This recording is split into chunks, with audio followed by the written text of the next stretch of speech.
pontos, o Grêmio 43, Santos 41, Palmeiras 40, o Flamengo aparece agora com 38 na quinta posição, Cruzeiro e Botafogo 37 pontos cada, com o Furacão 34, Vasco e Galo 31 pontos cada. Na 11ª posição da classificação do Campeonato Brasileiro aparece o Fluminense com 31, Sport e Avaí 29 cada, Chapecoense e Ponte Preta não tem mais Gilson Kleina, 28 pontos cada, Bahia 27, a zona de rebaixamento aparece São Paulo 27, Coritiba, que perdeu hoje para o Palmeiras, está na zona de rebaixamento, 27 pontos, Vitória 26 e Atlético Goianiense 22 pontos ganhos. O Rodrigo Caetano, o time do Flamengo na quinta posição, é isso, né? Quinta posição na classificação do campeonato. É força total na Sul-Americana ou não? Sim. O Brasileirão também? Também. Até fazendo um balanço aí, né, do que vem acontecendo.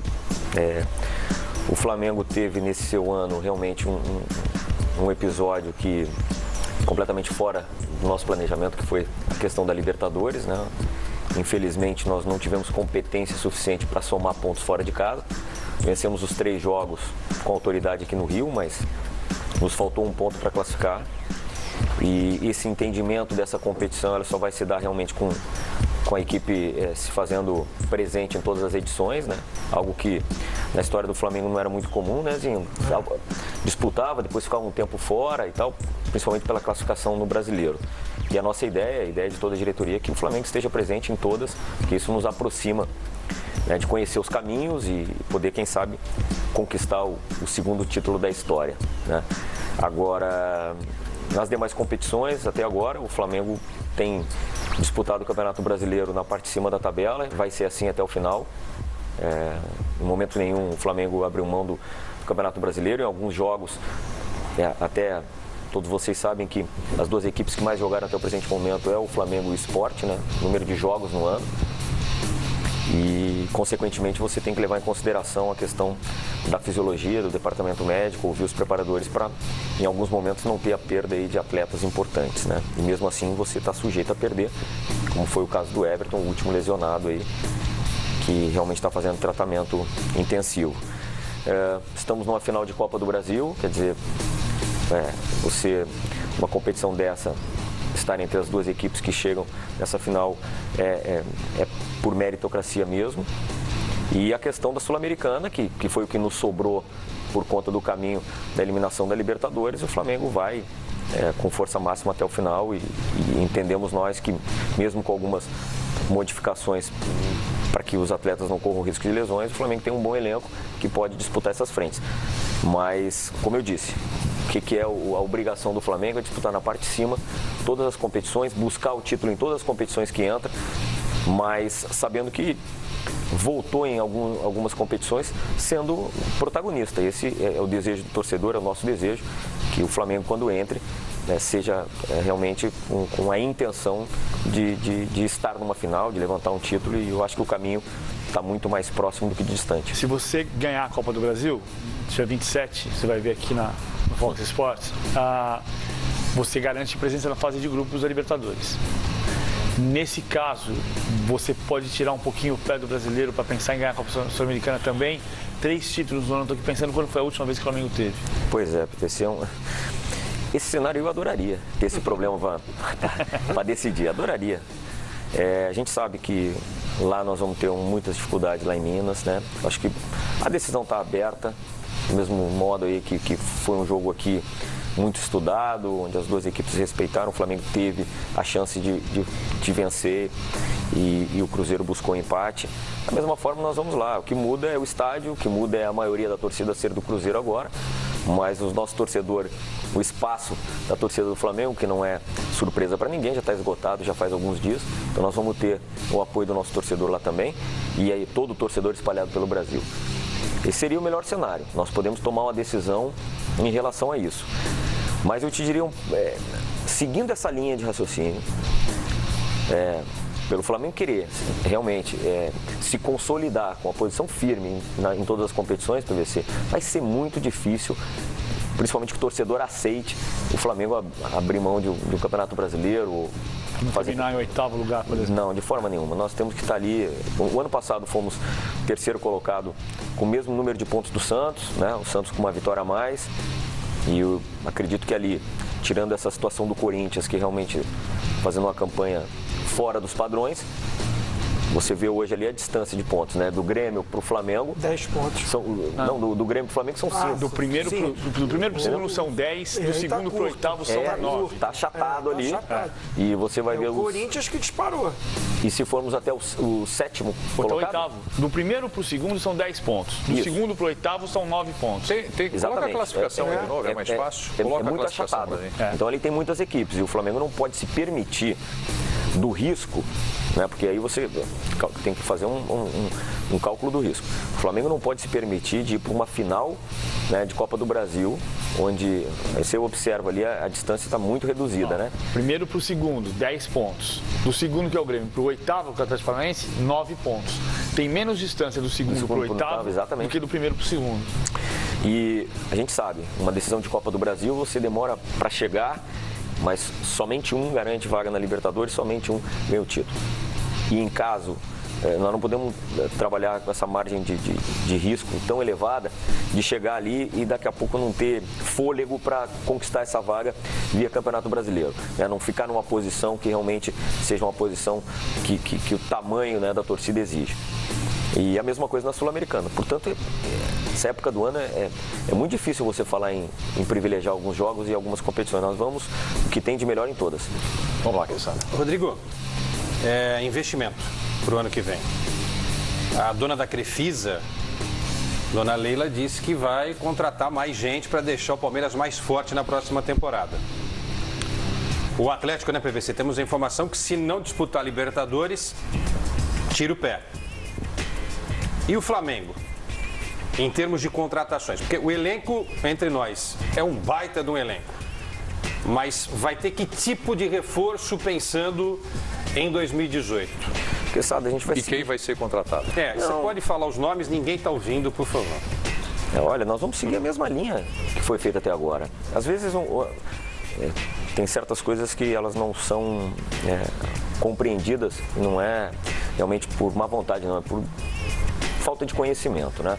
Muitas das vezes eu ouvi falar que o fato de termos trazido jogadores de alto nível no meio da temporada significa falta de planejamento. Eu vejo ao contrário. Eu acho que é justamente planejamento, porque quando que nós conseguiríamos trazer Diego Alves, Everton Ribeiro, Rodolfo e Geovânio no meio da competição nos seus países? Sem custo ou com custo baixo? Que não podemos considerar o caso do Everton Ribeiro, mas ele nos custou em junho, né? A metade do que nos foi pedido em janeiro. E nós não vamos trabalhar com essa responsabilidade. Eu nem posso e nem é permitido. Essa não é a governança do Flamengo. Não é, e não foi, e não será. Isso aconteceu, casos do Paulo Guerreiro, que veio livre, porque você negociar diretamente com o atleta, e o Zinho já teve nessa função, é totalmente diferente do que você ter lá que bancar uma aquisição de um determinado jogador. O que transforma uma operação muito mais onerosa é isso, né? Então nós fizemos isso com o Paulo em 2015. Estou citando os nomes que eu sei que vocês mais repercutem. Os principais nomes. Diego em 2016, né? E agora, no caso, os 4 que chegaram, né? Que foram os últimos contratados. Então, ou seja, na janela de final de ano, se permite, na verdade, uma busca muito mais no mercado interno e algumas oportunidades que nós vamos avaliar o nosso nível de necessidade. Mas esse tipo de contratação, ela normalmente aí que tem que ter um entendimento de que a nossa janela não está equiparada com a janela dos grandes mercados, né? Dos grandes países. Enquanto isso não acontecer, é dessa forma que os clubes vão poder atuar. Caso contrário, o dispêndio financeiro será muito maior. Então, a grande contratação, portanto, é na janela do meio do ano. Não estou aqui prometendo nada. Estou dizendo que as boas oportunidades de grandes jogadores retornarem de fora, término de contrato, ou uma liga importante que está se encerrando, ela se dá no meio do ano. Por mais que nós quiséssemos, e é o desejo de todo mundo, está em janeiro, estou com o elenco pronto para o ano. Enquanto continuar a janela dessa forma, não tem clube, estou falando clube, digamos que tem aspirações, né, de trazer esse nível de atleta, sem dúvida nenhuma que vai ser prejudicado. Mas nós, dentro respeitando o orçamento do Flamengo, que é muito firme, né, a gente vai tentar reforçar a equipe sempre, o quanto antes possível, mas que haja esse entendimento, o porquê dessa atuação. É porque nós atuamos com responsabilidade.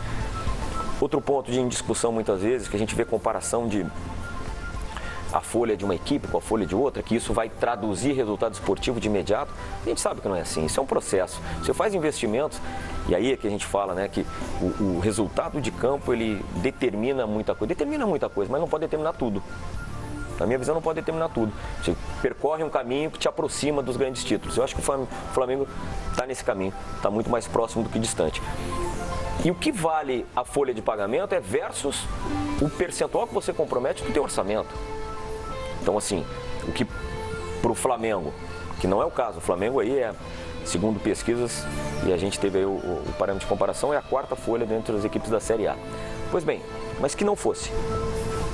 O número absoluto, na minha visão, não é determinante, é quanto eu estou comprometendo da receita total do clube. E aí o Flamengo está quase que na metade do que o Profut permite. Só para vocês terem uma ideia, é exatamente em torno de 40% dos 80% da receita que o Profut permite. Então, ou seja, melhorando a sua infraestrutura física, que já temos um bom centro de treinamento, o PVC teve lá, Zinho conhece. Próximo ano teremos a inauguração de mais um módulo do profissional, né, que hoje o que temos no profissional de 6 meses será destinado às categorias de base. Com isso você vai estar fomentando também a formação. Temos jovens valores hoje no elenco, já vendidos, aí a maior venda do futebol brasileiro até hoje de transferência foi feita pelo Flamengo, no caso do Vinícius Júnior. Isso está registrado, a maior transferência, acho que isso também é um case de sucesso.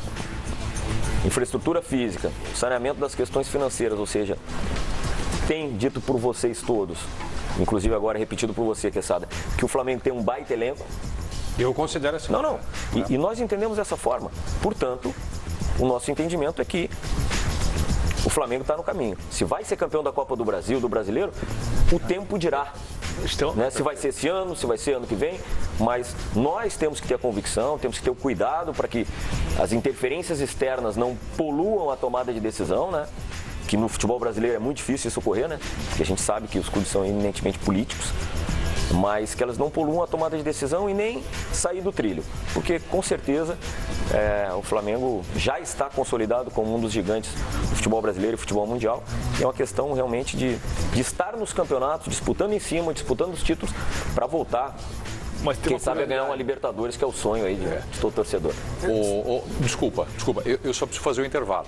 Em cima do ponto aqui para fazer o intervalo. Se pudesse, não tem intervalo, né?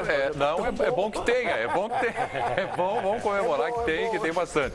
Nós vamos para o intervalo, voltaremos já. Rodrigo Caetano, diretor executivo do Flamengo, é nosso convidado do Boa Noite Fox. Deixa ele fazer a pergunta e ele responde depois do intervalo. Fala a sua pergunta. Não, era só em cima do que ele falou do Vinícius Júnior. Eu tenho essa dúvida. Ele foi vendido. E tem aquela coisa, ano que vem ele tem que ir, ou é uma decisão dele ou do Flamengo, que ele pode ficar mais um ano. Posso responder ou depois? Depois. Vamos para o intervalo, voltaremos já com o Boa Noite Fox, mostrando para você também a nossa agenda da super quarta de transmissões Fox Sports. O intervalo é rapidinho, continue com a gente. Até já.